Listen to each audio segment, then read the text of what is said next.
And now you're like, okay, now what?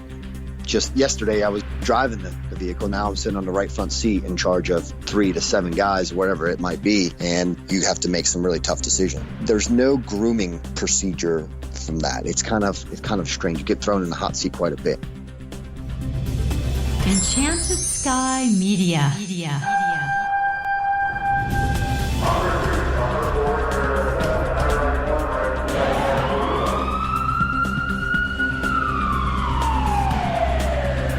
From the Enchanted Sky Studios in Prescott, Arizona, this is Code 3, the Firefighters Podcast, hosted by award-winning journalist Scott Orr.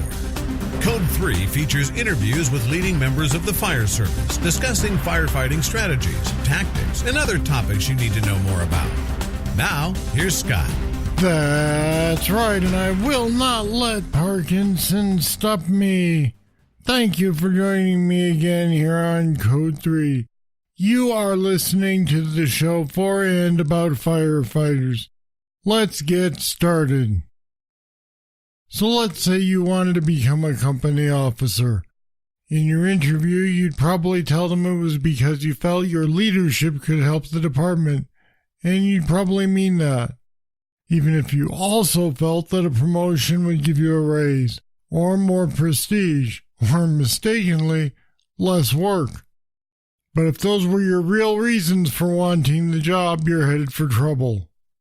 Here to explain why and what a company officer really needs to know and do is Kelly Lemmons. Kelly is the Deputy Chief of the Colonial Park Fire Company in Harrisburg, Pennsylvania. He's also a firefighter EMT for the Defense Logistics Agency. He served over 19 years in the Pennsylvania Army National Guard, and he's a staff sergeant serving as an Infantry Advanced Leaders Course instructor. Kelly was awarded the Purple Heart after being injured in combat in Iraq in 2005. And Kelly Lemmons joins me now. Welcome to Code 3. Well, thank you, Scott, for having me here today. This is actually my first podcast, and I want to thank you for inviting me out here to Code 3. I think it's pretty awesome. Well, I'm glad you chose our show to be your first. We'll be gentle. I got pretty thick skin, so it's all right. All right, we'll get right into it. So in the real world, what are good reasons to want to be an officer? Well, there's a multitude of reasons to be an officer, but the most important is the fact that to be an officer, you need to groom the next generation of firemen that are coming up. And I think it's vitally important that good officer has that grooming capability of his underlings underneath him. And with mentorship comes a greater responsibility for the good of the fire service to upbring better officers and more officers in our trade. I think it's very important that that quality comes from all the officers. Some have it, some don't. You got to kind of nourish that and make sure that you are bringing that up for everybody. When you become an officer, it's no longer about yourself. It's really, the job's never really about yourself to begin with. But when you take that officership role, you put yourself last and your men or women come first. So that means assisting them to promote, to better themselves as far as education, as far as anything, life skills, life goals, whether it's family oriented or in the job. I think a good officer is well-rounded in those things and is able to help in multiple facets of life. It takes a little effort to get to be an officer, and there's a screening process. But have you ever found that despite that, sometimes the wrong people get the job? Yes, I do believe that the wrong people sometimes get the job. Even through the toughest of screening processes and toughest of tests and everything else like that. But I think that's all across any job, that you end up potentially getting somebody who is not very qualified, or who might be qualified on paper but lacks the skills to nurture and groom or be an officer. There's a big difference between an officer who has it deep down inside as a leader and an officer who passes a test in order to become an officer because it's one of his life goals. And I think a lot of times people want to promote for the wrong reasons, and those are the people that sometimes squeak by the testing processes and they're not there for the right reasons. And what are some of the wrong reasons to want to be an officer? Just to name a few, if you're wanting to become an officer because of money, I'd hear a lot of people, promote because it puts a little coin in their pocket. I think that's completely the wrong reasons to promote. Another big thing that I've throughout my career have noticed is that people want to promote to get off an assignment anymore. And I think that's a poor reason to promote. Those are just two reasons. Sometimes people just worry about themselves. And I think that'd be a detriment to the fire service. And you have it. I've been in the military for 19 and a half years now, and you have that same thing going on there. People promote not exactly for the right reasons, but more of they want to put some money in their pockets. They're not there to be ate up about the job in general and just love the job. Every day is the thing that goes is between their family and the job goes forward with it. So in short, basically, a lot of money comes into play when people promote. I don't think is right. And, an assignment coming off of there, I think is a wrong reason to promote. But those are just two of the reasons I think they're critical that we need to step away from. A few years back, the Peter Principle was a big thing. It says that people get promoted until they get to a job they can't do, and then they stay there, screwing it up year after year. Have you seen this in the fire service?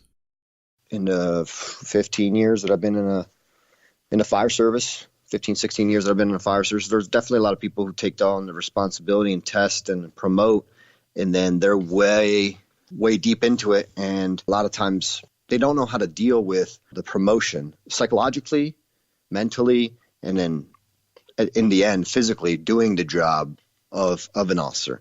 So, yeah, I think in short, yeah, there's plenty of people who promote, i.e. for the wrong reasons, and then end up getting to a place where they feel comfortable. And as Aaron Field says, comfort is the enemy of growth. They feel comfortable, so they just kind of coast along instead of bettering themselves. But if they've promoted for the wrong reasons, they're kind of stagnant in there, and there's no real way to push them along to either demote or find something else to do. They're not going to get demoted unless they make a really serious screw up, so they're probably just going to sit in that job. Yeah, they're going to ride it out. And then you see a lot of that. You see a lot of that stuff when company level officers are riding the recliner instead of pushing their guys to do better. And ultimately, we as officers, we want to push our guys to do better. We don't want them to stay stagnant. And we're supposed to groom them to be better than us. And I feel that, a lot of times we forget that. We always have the mentality that, we got to hold in information, or we can't let the people get better than us. But that's part of leadership, is helping people become better than you so that a department is left better than you found it. Well, there's also the idea of leadership by example. If you're withholding information and playing games, they're going to figure that's how it's done. Yeah, and it really does create a toxic environment in there where people are out for themselves all the time instead of for the greater good. A lot of times the senior man has more experience than a new officer. What role does a senior man play when someone below him or at his level gets promoted above him? The senior man, to me, the definition of a senior man is sometimes skewed. And I like to make sure that the senior man, in my eyes, is technically could be a person who has 2 or 3 years on the job, or a person who has 20, 25 years on the job. To me, necessarily, the senior man isn't so much the senior. It's called the senior man, yes. But sometimes the most senior people don't act like a senior man. They don't act in that capacity. So are you saying that senior man is essentially a state of mind of how you act around your coworkers?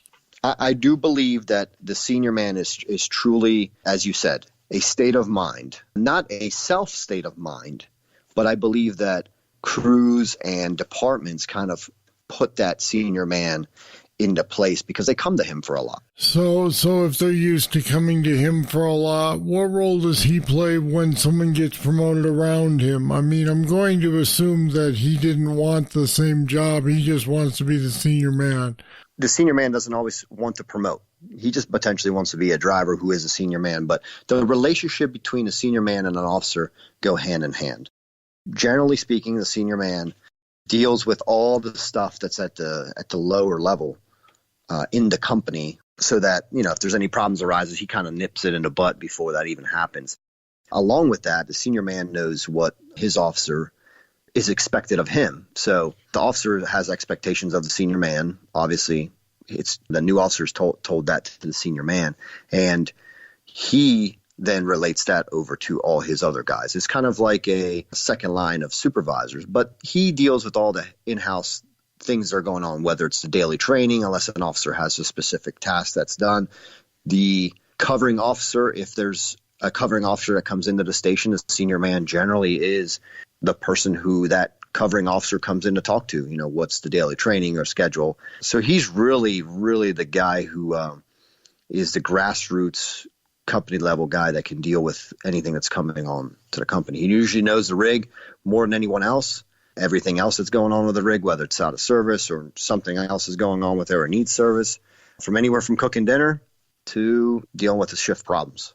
I think the senior man is a vital partner to that officer, as long as that officer has entrusted him with that role. That's a tough balance to play. Now, when someone makes officer, how do they make the transition from buddy to boss? Well, that's always tough, whether in the military or in the fire service. It's really a tough fine line between the two things.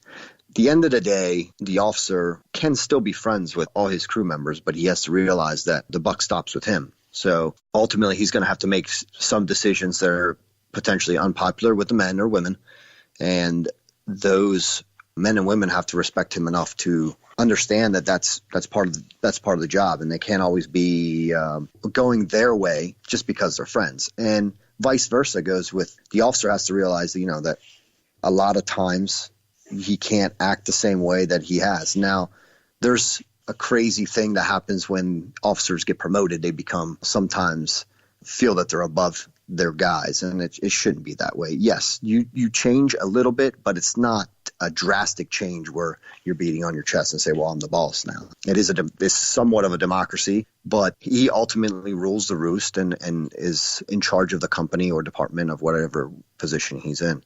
So he has to play that fine line balance of earning their respect. Same thing goes with them.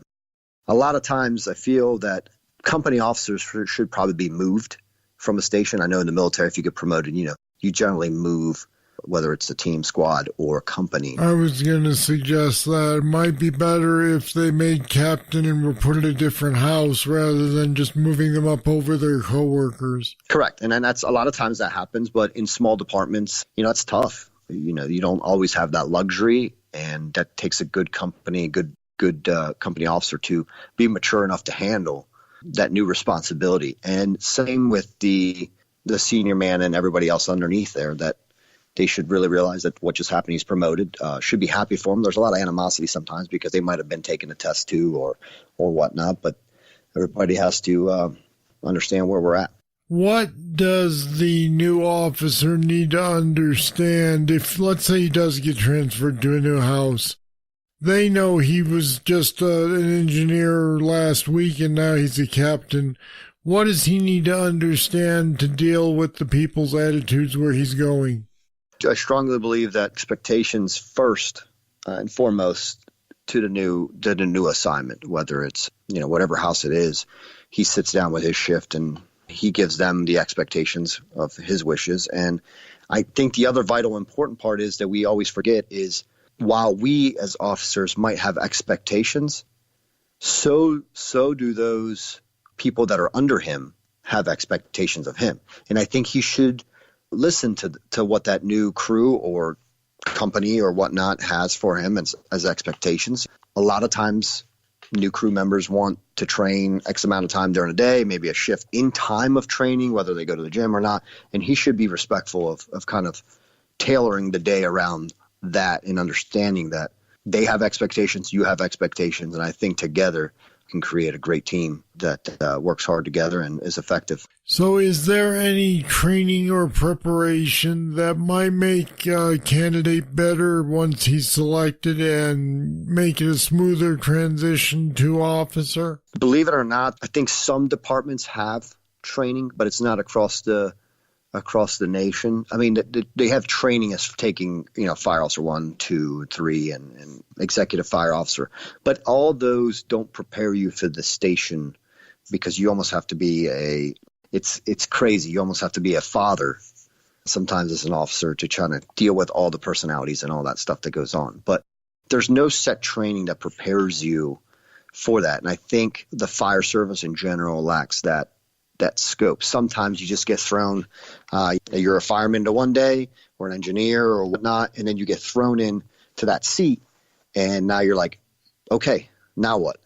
Just yesterday I was, driving the vehicle. Now I'm sitting on the right front seat in charge of, 3 to 7 guys, whatever it might be, and you have to make some really tough decisions. So I think there's no grooming procedure from that. It's kind of strange. You get thrown in the hot seat quite a bit. Now I know some departments have it, but I still don't think it's where it needs to be. I think some departments who feel that maybe 2 or 3 guys are ready for promotion, they should be groomed and given responsibilities to act in that acting capacity before they even get promoted, because then you can kind of tell where they're at and where they're sitting mentally, physically, and whether they know the job or not. All right, great advice, Kelly Lemmons. Thanks for being with me on Code 3 today.